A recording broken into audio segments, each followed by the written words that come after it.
কেৰিয়াৰৰ বিষয়ে আফটাৰ 12 পাছ কৰাৰ পিছত হায়াৰ এডুকেশ্যন কৰিব পাৰি হায়াৰ এডুকেশ্যন 12 পাছ কৰাৰ পিছত হায়াৰ এডুকেশ্যন সায়েন্স ষ্ট্ৰীমৰ হ'লে কি হয় আৰ্টছ ষ্ট্ৰীমৰ হ'লে কি হয় আৰু কমাৰ্চ ষ্ট্ৰীমৰ হ'লে কি হয় এই বিষয়ে আমি আলোচনা কৰিম প্ৰথম সায়েন্সৰ প্ৰথম বিএসসি জেনেৰেল বা মেজৰ কৰিব পাৰে মেজৰ ল'ব পাৰে বা জেনেৰেল কৰিব পাৰে 3 years course BSc IT information technology কৰিব পাৰে বিএসসি আইটি কৰিলে টেকনিক্যাল পোষ্ট বিলাকত এপ্লাই কৰিব পাৰে আৰু বিএসসি মেজৰ ল'লে এমএসসি যেটো সাবজেক্টত মেজৰ লয় সেইটো সাবজেক্টত এমএসসি কৰিব পাৰে আৰু জেনেৰেল ল'লে যে কিছু যিবিলাক বেংকিং জব বা যিবিলাক গ্ৰেজুৱেট পোষ্ট ওলাই সেইবিলাকত এপ্লাই কৰিব পাৰে বিএসসি নাৰ্সিং কৰিব পাৰে ইয়াতে পিসিএম লাগে পিসিএম মানে হাই সেকেন্ডাৰীত সায়েন্স স্ট্ৰীমত পাস কৰা লগতে পিসিএম লাগিব 3 years physics chemistry biology PCB লাগিব পিসিএম নহয় পিসিবি ইয়াৰ পিছত বি ফাৰ্ম কৰিব পাৰে ইও 3 years course B pharm pharmaceutical bachelor of pharmacy 3 years course ইয়াতো পিসিবি লাগে physics chemistry biology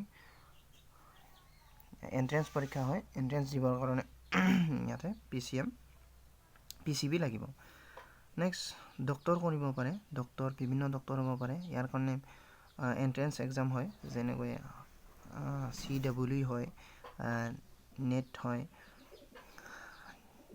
BDS MBBS এইবিলাক ডক্টৰ হ'ব পাৰে ইয়াৰ কাৰণে পিসিবি টো লাগিব physics chemistry biology high secondary veterinary doctor হ'ব পাৰে পিসিবি লাগে ইয়াৰ উপৰি BCA course bachelor of computer application 3 years course এও কৰিব পাৰে যদি high secondary science elective subject হিচাপে কম্পিউটাৰটো ৰাখা হয় ইয়াৰ উপৰি ডিপ্লোমা কোৰ্স কিছুমান কৰিব পাৰে laboratory technician X-ray technician dialysis technician ECG technician radiography মানে এইবিলাক টেকনিশিয়ান হ'ব পাৰে ইঞ্জিনিয়াৰিং কৰিব ইঞ্জিনিয়াৰিঙৰ কাৰণেও এন্ট্ৰেন্স এক্সাম হয় এন্ট্ৰেন্স এক্সামত পাস কৰিব লাগিব অল ইন্ডিয়া বেসিছত হয় কিছুমান এন্ট্ৰেন্স এক্সাম আৰু কিছুমান অল আসাম বেসিছত হয় আমাৰ অসমত কেইবাখনো গভৰ্নমেন্ট ইঞ্জিনিয়াৰিং কলেজ আছে আৰু ইঞ্জিনিয়াৰিং কলেজৰ সংখ্যা দিনক দিনে বাঢ়ি আছে ইয়াতে বিই ব্যাচেলর অফ ইঞ্জিনিয়ারিং और বিটেক ব্যাচেলর অফ টেকনলজি দুটা বা ব্যাচেলর অফ আর্কিটেকচার এইটা কৰিব এলএলবি কৰিব পাৰে ব্যাচেলৰ অফ ল কৰিব পাৰে এলএলবি ইয়াৰ এতিয়া আমি চাব যাম arts 12 passed with arts in arts stream BA general কৰিব পাৰে বা মেজৰ ল'ব পাৰে জেনাৰেল কৰিলে আমি তিনিটা ইলেক্টিভ সাবজেক্ট ল'ম ইয়াৰে যিবিলাকত মানে কি গভৰ্নমেন্ট জব কিছুমান বেংকিং জব বা গ্ৰেজুৱেট পোষ্ট কিছুমান এপিএসসিও দিব পৰা যায় বিএসসি কৰি এপিএসসি দিব পৰা যায় বা ইউপিএসসি দিব পৰা যায় সেইদৰে বিএ কৰিও এপিএসসি বা ইউপিএসসি দিব পৰা যায় জেনাৰেল হওক মেজৰ হওক এতিয়া মেজৰটো লাগিব এপিএসসি দিবলৈ বা ইউপিএসসি মেজৰটো লাগিব এতিয়া বিএসডব্লিউ মেজৰ ল'লে আমাৰ এমএ কৰাত সুবিধা হয় আমি যেটো বিভাগত লওঁ আৰু কিছুমান যেনে সায়েন্সৰ সাবজেক্ট ল'ব পাৰে ইয়াতে বিএ কৰোতে যেনে সায়েন্সৰ মানে যেটো সায়েন্স আৰ্টছ সকলোতে থাকে যেনে মেথছ ল'ব পাৰো আমি ম্যাথমেটিক্স স্ট্যাটিস্টিক্স ল'ব পাৰো ইকোনমিক্স ল'ব পাৰো যিবিলাক ল'লে আমাৰ মানে কি কিছু সুবিধা ভালেখিনি সুবিধা হয় বা মেথছ বিভাগত আগবাঢ়ি যাব পাৰে মেথছ ল'লে বিএ মেথছ বা এই পিছত সায়েন্স কলেজত এমএ বা এমএসসিও কৰিব পাৰে বিএসডব্লিউ ব্যাচেলৰ অফ সোশ্যাল ওয়াৰ্ক বিএসডব্লিউ মানে সোশ্যাল ওয়াৰ্কৰ বিভিন্ন বিভাগত এইবিলাক পোষ্ট এপ্লাই কৰিব পৰা যায় বিভিন্ন post bachelor of fine arts মানে বিএফএ কৰিব পাৰো বা bachelor of journalism and mass communication বিজেএমসিও কৰিব পাৰো ইয়াত 3 ইয়াৰ্স কোৰ্স ইয়াৰ কাৰণে ইয়াত বিজেএমসি কৰাৰ কাৰণে high secondary journalism and mass communication ছাবজেক্টটো থাকিব লাগিব। ইয়াৰ উপৰিও BTTM কৰিব পাৰোঁ বা travel and tourism management. Bachelor of fashion designing কৰ্চো কৰিব পাৰোঁ। ফেশ্বন ডিজাইনিং কৰ্চটো হাই ছেকেণ্ডাৰীত থাকিব লাগিব। বেচেলৰ অফ হোটেল মেনেজমেণ্ট কৰিব পাৰোঁ।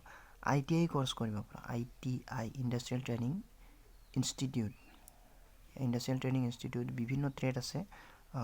আৰ্টছৰ কাৰণে বিভিন্ন ট্ৰেড আছে যেনে ফেশ্বন ডিজাইনিং, ষ্টেন'গ্ৰাফি আছে, এইবিলাক কৰ্চ আছে। বা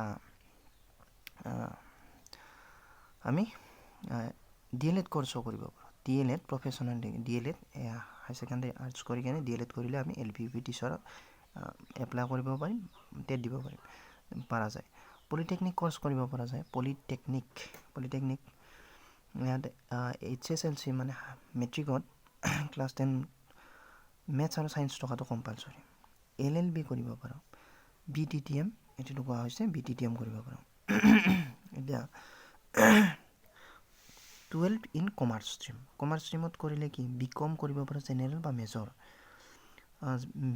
আমি বিভিন্ন ছাবজেক্টত একাউণ্টেঞ্চি, বেংকিং, ইকনমিক্স এইবিলাকত কৰিব পাৰোঁ। BCA কৰিব পাৰোঁ। BBA course bachelor of business administrative বা এডমিনিষ্ট্ৰেশ্যন কৰিব পাৰোঁ। এডমিনিষ্ট্ৰেশ্যন কৰিব পাৰোঁ, বেচেলৰ অফ বিজনেছ এডমিনিষ্ট্ৰেশ্যন। তাৰপিছত CA চাৰ্টাৰ্ড একাউণ্টেণ্ট এটা professional course. CS company secretary. এইকেইটা ইয়াৰ উপৰি DLED কৰিব পাৰে টিচাৰৰ কাৰণে, LPUP টিচাৰৰ কাৰণে।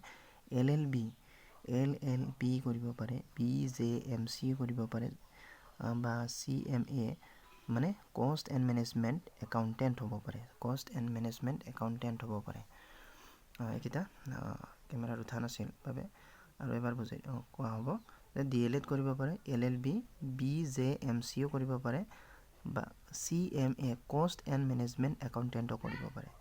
BMS মানে বেচেলৰ অফ মেনেজমেণ্ট ষ্টাডিজ এইবিলাক কৰ্চ কৰিব পাৰে after 12 in commerce stream. Next আমি গভমেণ্ট জবৰ বিষয়ে আলোচনা কৰিম। গভমেণ্ট জব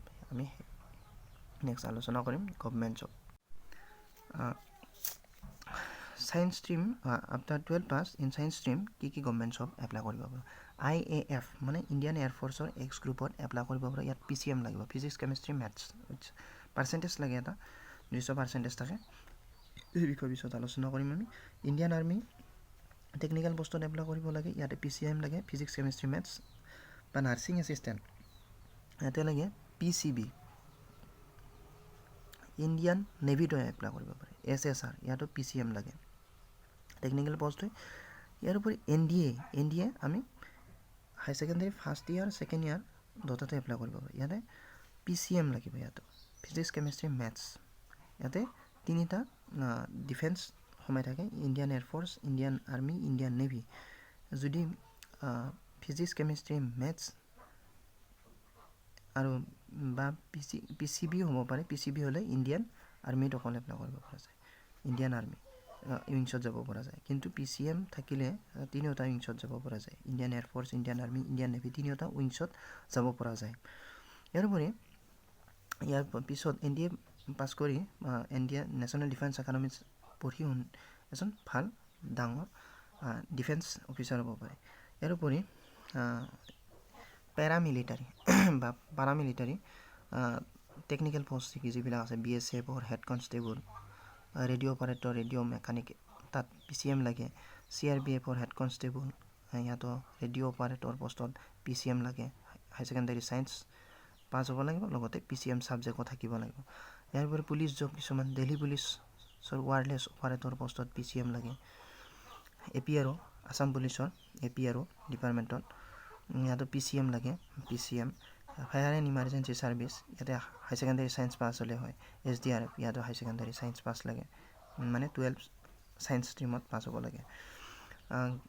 গাৰ্ড পোষ্ট মানে কোষ্ট গাৰ্ড পোষ্ট, ইয়াতো PCM লাগে। কোষ্টেল এৰিয়াবিলাকত কাৰণে coast guard. Teacher post LPUP টিচাৰৰ কাৰণে আফটাৰ DLED কমপ্লিট কৰিব লাগিব। কিন্তু DLED পঢ়াৰ পিছতহে 2 ইয়াৰ্ছ কৰ্চ DLED কমপ্লিট কৰাৰ পিছতহে LPUP টিচাৰৰ কাৰণে এপ্লাই কৰিব পাৰে এতিয়া আদাৰ যিটো অল ষ্ট্ৰীমৰ ষ্টুডেণ্টে এপ্লাই কৰিব পাৰে SSC combined higher secondary level data entry operator LDC এইবিলাক পোষ্টেল এছিষ্টেণ্ট এইবিলাক পোষ্টত এপ্লাই কৰিব পাৰে আসাম পুলিচৰ UB কনষ্টেবলত যেনে DEF SB এইবিলাক সোমাই থাকে এইবিলাকত এপ্লাই কৰিব পাৰে আসাম পুলিচৰ এইবিলাক DEF SB UB কনষ্টেবলত এপ্লাই কৰিব পাৰে দিল্লী পুলিচৰ কনষ্টেবল পোষ্টত এপ্লাই কৰিব পাৰে পাৰামিলিটাৰী পৰা যায় পাৰামিলিটাৰীত CRPF CISF SB SSB মানে চেণ্ট্ৰেল সশস্ত্ৰ সীমা বল AR Assam rifle BSF border security force এইবিলাকৰ হেড কনষ্টেবল ক্লাৰ্ক পোষ্টত এপ্লাই কৰিব পাৰে আসাম গভৰ্ণমেণ্টৰ PNRD PDCL মানে ফৰেষ্ট পোষ্টত এপ্লাই কৰিব পাৰে এতিয়া আমি আৰ্টছ ষ্ট্ৰীমত পাছ কৰিলে কি হৈ এপ্লাই কৰিব পৰা যায় সেইটো প্ৰথম ডিফেন্সৰ আলোচনা কৰিম ইণ্ডিয়ান এয়াৰফ'ৰ্চৰ Y গ্ৰুপত এপ্লাই কৰিব পাৰে ইণ্ডিয়ান এয়াৰফ'ৰ্চৰ Y গ্ৰুপত এপ্লাই কৰিব পাৰে ইণ্ডিয়ান আৰ্মিৰ ক্লাৰ্ক পোষ্টত এপ্লাই কৰিব পাৰে আৰু SSC কম্বাইণ্ড হায়াৰ ছেকেণ্ডাৰী লেভেলটো এপ্লাই কৰিব পাৰে সেইটোত ডাটা এণ্ট্ৰি অপাৰেটৰ LDC এইবিলাকত paramilitary border security force SSB Sashastra Seema Bal CISF central industrial security force CRPF central reserve police force etcetera head constable clerk পোষ্টত এপ্লাই কৰিব পাৰে পুলিচৰ Assam police UB constable Delhi police constable পোষ্টত এপ্লাই কৰিব পাৰে teacher LPUP teacher after completed DLED apply কৰিব পাৰে Assam forest গাৰ্ডত এপ্লাই কৰিব পাৰে আৰু আসাম গভৰ্ণমেণ্টৰ PNRD APDCL soil conservation department irrigation handloom and textile etcetera পোষ্টত এপ্লাই কৰিব পাৰে ইয়াৰ উপৰি কমাৰ্চ ষ্ট্ৰীমত পাছ কৰিলে আমি কি এপ্লাই কৰিব পাৰোঁ ডিফেন্সৰ ইণ্ডিয়ান আৰ্মিৰ ক্লাৰ্কত এপ্লাই কৰিব ইয়াৰ উপৰি পুলিচৰ প্ৰথম পাৰামিলিটাৰীৰ BSF SSB CSF এইবিলাক এটচেট্ৰা হেড কনষ্টেবল ক্লাৰ্ক পোষ্টত এপ্লাই কৰিব পাৰে আৰু পুলিচৰ Assam police UB constable Delhi police constable পোষ্টত এপ্লাই কৰিব পাৰে সেই একেদৰে LPUP টিচাৰৰ কাৰণে এপ্লাই কৰিব পাৰে after DLED complete then PNRD PDCL forest irrigation handloom সেইদৰে বিভিন্ন আসাম গভৰ্ণমেণ্টৰ হাই ছেকেণ্ডাৰী পোষ্ট পাছ কৰাৰ পিছত পোষ্ট ওলাই বিভিন্ন ডিপাৰ্টমেণ্টত সেইবিলাকত এপ্লাই কৰিব পাৰে আৰু SSC কম্বাইণ্ড হায়াৰ ছেকেণ্ডাৰী লেভেলৰ পৰীক্ষা মানে ডাটা এণ্ট্ৰি অপাৰেটৰ LDC এইবিলাক পোষ্টত এপ্লাই কৰিব পাৰে এইদৰে বিভিন্ন পোষ্টত হাই ছেকেণ্ডাৰী আৰ্টছ ছায়েন্স কমাৰ্চত পাছ কৰাৰ পিছত এপ্লাই কৰিব পৰা যায় আৰু অন্যান্য বিভাগ কিছুমানো আছে যিবিলাকতো এপ্লাই কৰিব সময় ওলাই থাকে সেইবিলাকতো এপ্লাই কৰিব পৰা যায় আমি সময় আৰু অন্য কিছুমান পোষ্টৰ বিষয়ে আলোচনা কৰিম পিছলৈ আজিলৈ ইমানে ধন্যবাদ থেংক ইউ